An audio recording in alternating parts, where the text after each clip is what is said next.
الرسول بما أنزل إليه من ربه والمؤمنون كل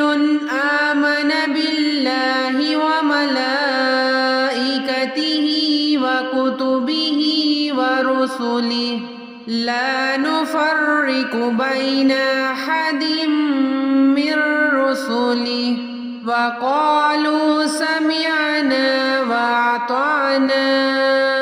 غفرانك ربنا وإليك المصير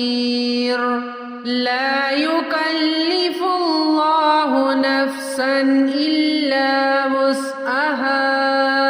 لها ما كسبت وعليها ما اكتسبت ربنا لا تؤاخذنا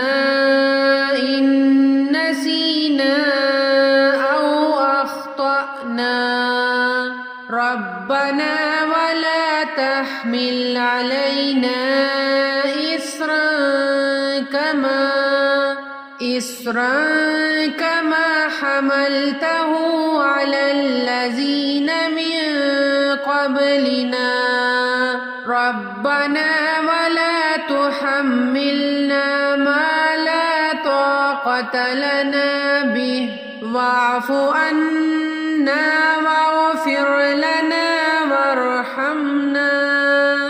واعف عنا واغفر لنا وارحمنا واعف عنا واغفر لنا وارحمنا أنت مولانا فانصرنا على القوم الكافرين صدق الله العظيم.